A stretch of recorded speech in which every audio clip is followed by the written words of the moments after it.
My stepmom mocked me on a live stream from the vacation I paid for, so I canceled everything and sent a gift bag that left the entire hotel lobby gasping. What happened after changed. My stepmom sneered on a live stream from the vacation I paid for. I canceled their perks and sent them a gift bag that made the whole lobby gasp. When they came back, they were never the same again. Can you imagine him sitting with us here? Ugh. She wrinkled her nose, like someone had just farted in the middle of a five-star dinner. The camera shook slightly as my father chuckled off screen. Oh, don't even say that. You'll ruin the vibe. Too late, she muttered, brushing her freshly bleached hair behind her ear. I swear, he's like a walking cringe, just hovering around, asking weird questions, looking like he doesn't belong. Then she took a long, smug sip from her mimosa and added with a laugh, "Good thing we paid for this trip, so we could enjoy some peace." I paused the stream and stared at the screen, as if it might apologize. Peace? They said they paid for this trip? Funny, I didn't remember them pitching in when I dropped over $5,000 to book this so-called anniversary gift. I didn't recall a single thank you either, just a quick, "Well, it's about time we did something nice," and a reminder not to tag them in any of the booking emails. We wanted to look like we paid for it ourselves just for the photos. But this was next level. I rewound the video just to be sure I hadn't imagined it. He'd be sulking the whole time, my stepmom said, sitting there judging, probably counting how many shrimp everyone eats. You know how he is. Like he's doing us a favor just by existing. And then the final blow. If he were here, I swear I'd ask the front desk to cancel our reservation. My stomach tightened, and not because of the cheap frozen pizza I'd had for dinner. My phone buzzed with a notification. Dad and Lisa are live from Paradise Cove. Yeah, my Paradise Cove. The one I paid for. The one I wasn't even invited to. I took a breath and hit play again. Cheers to freedom, my stepmom smiled, clinking glasses with my dad. No drama, just us and the good life.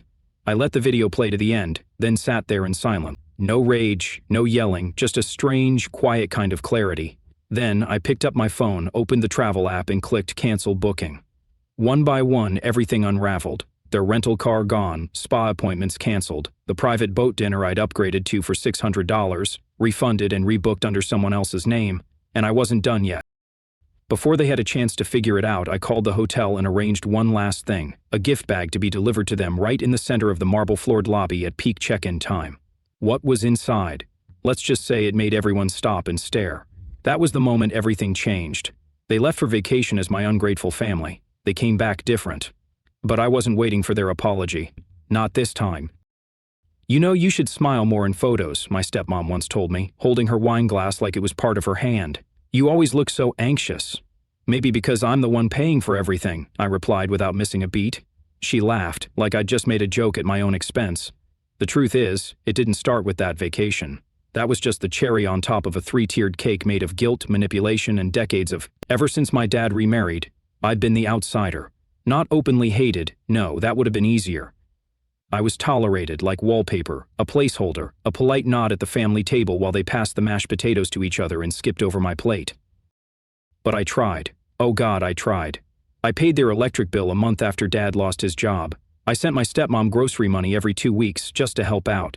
I even helped refinance their mortgage when they fell behind, co-signing because their credit was too wrecked to qualify. I thought, this will finally prove I belong. Spoiler alert, it didn't. I know it's a lot to ask, she'd say in that syrupy sweet voice of hers, but we're just in such a tight spot. If you really care about us, and every time she said us, she meant her, him, and their 2 kids, my half-siblings, who barely knew me as anything but the guy who brings the good gifts. Once, I overheard her on the phone with one of her friends. Yeah, we're so lucky, she said, giggling. He's like a third parent, but better. No rules, just wiring money. Wiring money, like I was some human ATM with emotional codependency issues. Even then, I stayed silent. I paid for their beach trip 2 summers ago. I bought new uniforms for both kids last fall. I even covered the down payment on Dad's new car when his old one gave out. And I never asked for thanks. I didn't want applause. I just wanted to be treated like a person. A son, a brother. But the more I gave, the more they acted like it was owed to them. Until one day, I made the mistake of saying no. It was about a new iPad. Lisa, my stepmom, called me on a random Tuesday. Hey, she said breezily, so Harper really needs a tablet for school. All the kids are getting them and she's been feeling left out. I can maybe send some money next month, I replied, half asleep after a 13-hour shift. I'm a little tight right now. There was a pause. A little tight, she repeated, as if I just said I sold a kidney on the black market. Didn't you just get a raise? Yeah, I said, which covered the extra taxes in my car repairs. I'm not sitting on gold bars, Lisa. Well, she said, her voice icing over. I guess Harper will just have to learn what it's like to have a selfish older brother. I stared at the phone, stunned. Excuse me, I finally said. I just hope you're proud of yourself, she continued. Letting your little sister fall behind in school because you wanted to upgrade your laptop? I didn't upgrade anything, I snapped. I bought a used one off eBay because the old one died. Still sounds like a choice, she bit back. I hung up. That was my first no, and it felt terrifying but also strangely right. The next week, the passive aggression turned up to 11. At a family dinner, Lisa raised her glass and said, "Here's to the ones who show up even when times are tough." She didn't look at me. She didn't have to. My dad joined in with a dry, "Yep, some people just get it." I pushed my plate away. And then came the real insult. They booked the vacation I paid for, used the spa credits I added, ate the meal I had reserved under my account, and then went live just to drag me in front of the internet. No gratitude, no decency, just a smug, tipsy laugh from a woman who once cried on the phone and said, "I don't know what we'd do without you. You do now," I thought. That night, I didn't just cancel their perks. I wrote a letter. Well, technically I designed it. A luxury black envelope with gold calligraphy sealed in wax. On the front, in scripted letters, "Something special just for you." Inside was a glossy gold-edged card. No angry message, no insults, just a simple printed line, "Scan for a personal surprise." Beneath it, a clean, elegant QR code. I called the hotel concierge and asked for one favor. Place the envelope in the center of the grand lobby check-in desk, right before the pre-dinner rush. "It's a gift for the couple staying in the honeymoon suite," I said sweetly. "They'll know it's from me." They did. Lisa, ever the spotlight hunter, grabbed it like a prize. She opened it right there at the front desk. The staff gathered, intrigued. Tourists stopped mid-step, curious. She scanned the code with a flourish. The moment her screen loaded, the lobby went dead quiet. A full-screen video began playing at full volume. A short, slow-motion clip of me standing on a beach, holding a cocktail and a sign that read, "This is the face of the person who paid for your luxury while you dragged him online." Then, as the screen zoomed in on my face, the unmistakable music kicked in, the Curb Your Enthusiasm theme. It echoed off the marble walls. Lisa screamed, literally screamed. My father tried to shut the phone off, fumbling like it was on fire. Someone gasped and said, "Oh my God, is that them?" A teenage boy whispered, "Yo, this is legendary." Another guest laughed and said, "Wait, is that the Curb Your Enthusiasm music? That's brutal. This is so going on TikTok." Then the hotel manager, not knowing what was going on, leaned forward and read the card aloud. "Something special just for you," he said, confused but impressed. Then he added, "Is this part of a performance?" By the time the music looped for the third time, half the lobby had pulled out their phones. Guests whispered, staff stared. One woman was laughing so hard she had to lean on a pillar. Lisa shoved the card back into the envelope and bolted. My dad followed, muttering something about suing somebody, but it was too late. The damage was done. That was the moment everything changed. They left for vacation as my ungrateful family. They came back different. What happened next? Well, the whole lobby gasped. And when they came back, they didn't look smug anymore. They looked ruined. They came back 2 days early. No posts, no hi, no sorry, just a command, like always. But you know what? I went. I didn't go to talk. I went to finish it. When I walked in, the table was set like always, steaming dishes in place. Lisa was nursing a glass of wine but refused to look at me. Dad was already halfway to pissed. I could feel it in the air. "Let's get to the point," he barked before I even sat down. "What the hell was that stunt at the hotel?" I raised an eyebrow. "You mean you humiliated us in front of the entire hotel?" she shrieked. People were whispering. One guy asked if we were on probation. "Do you realize what we went through? Do you realize what I've gone through?" I said, sharp and calm, sitting alone in my apartment, eating canned ravioli while you sip champagne on a live stream. Laughing at me. "It was just a comment," she snapped. "A bad joke. You're acting insane." "A joke?" I stood up. "For years I've been the one feeding you, paying your rent, covering your groceries, co-signing loans, funding fresh starts and luxury getaways. And what did I get in return? Can you imagine him here? He'd ruined the vibe. Thank God he's not with us." Dad pounded the table. "That still doesn't excuse what you did. You made us look like freeloaders in front of strangers. People thought we were moochers." I tilted my head. "Because you are." Silence, refrigerator humming, pin drop silence. Lisa put her wine glass down slowly. "You've damaged our reputation," she said coldly. "And if you have even a shred of decency left, you'll apologize. Fix this." I laughed, deep from the gut. "Apologize for what? For showing people the truth?"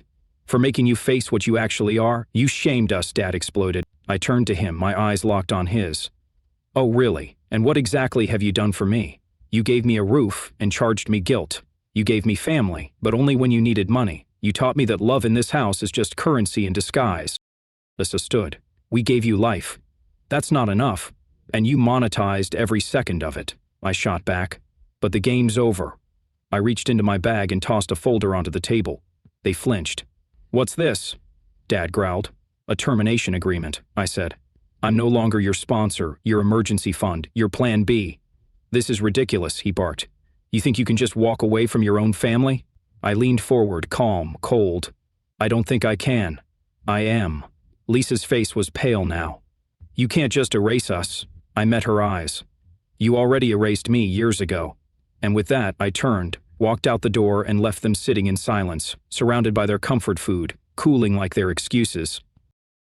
I didn't hear from them for 5 days. No texts, no calls, no 3 a.m. guilt messages from Lisa, no fake emergencies from Dad. It was the loudest silence I'd ever heard, and it was glorious. I woke up the morning after the dinner confrontation feeling like someone had cut a 200-pound chain off my chest. My apartment looked the same, my job was still stressful, but everything inside me felt lighter. That night, I bought myself sushi. Good sushi, not grocery store plastic tray sushi. I poured a glass of wine, sat on the balcony, and for the first time in years, I breathed. Not checking my bank account in fear of another emergency, Venmo, not calculating how long I could stretch gas money to cover a surprise expense from the family. Just me, my money, my choices. And the best part? I didn't owe anyone a single thing. But peace never lasts long when manipulators are losing their grip.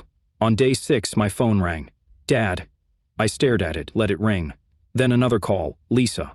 Then a text. I know we fought, but we're still family. Can we please talk? For your siblings' sake. I ignored it.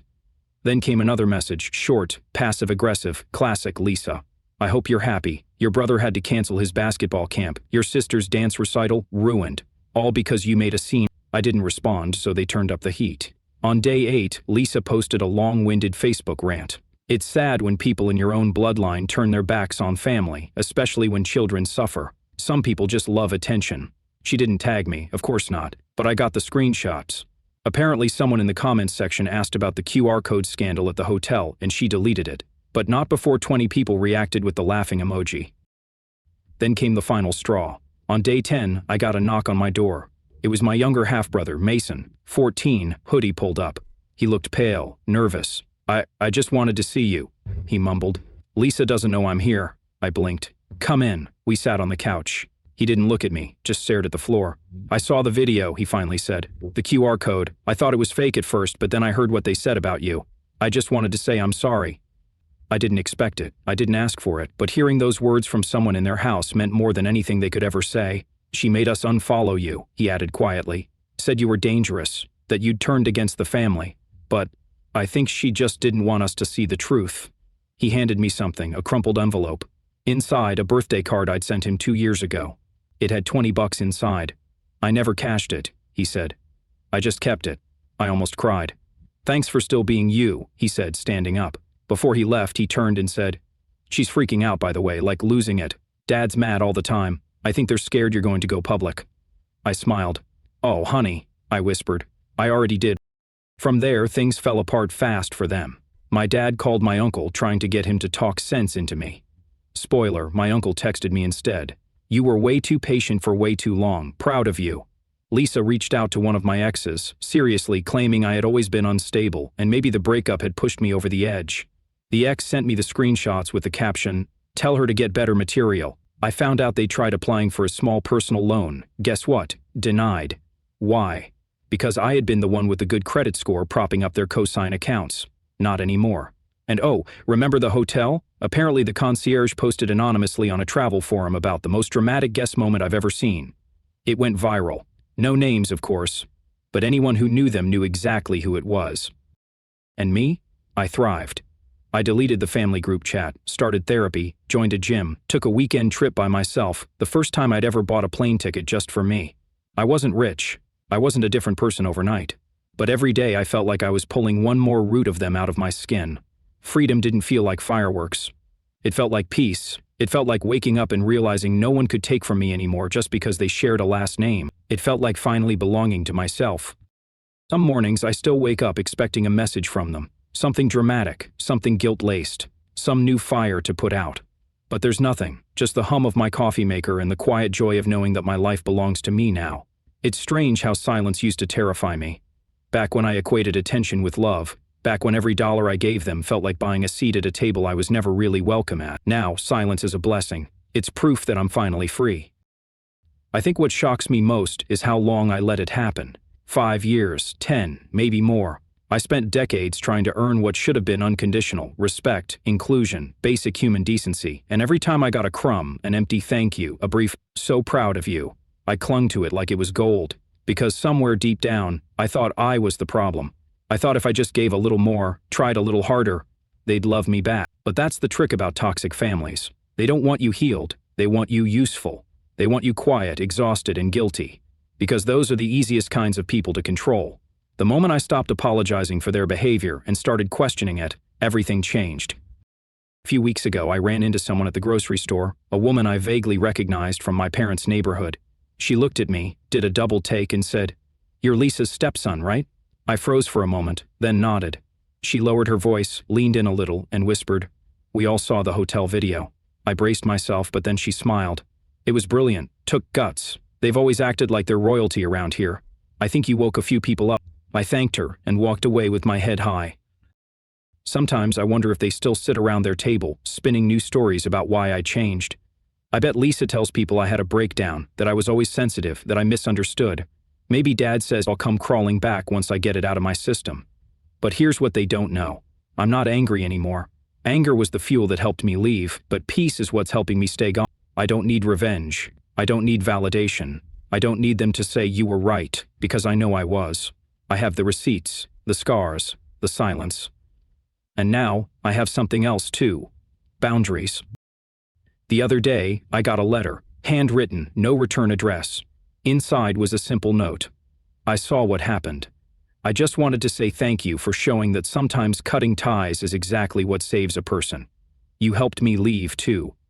It wasn't signed, but it didn't need to be. Someone out there, someone like me, finally saw they weren't alone. And maybe that's enough. So here's what I know now. I'm not a villain for choosing myself. I'm not cruel for stopping the cycle. And I'm not a bad son, brother, or person, because I decided to stop paying for people who never paid me respect. I was never the problem. They just hated that I finally realized it. And now, I don't carry guilt. I don't carry fear.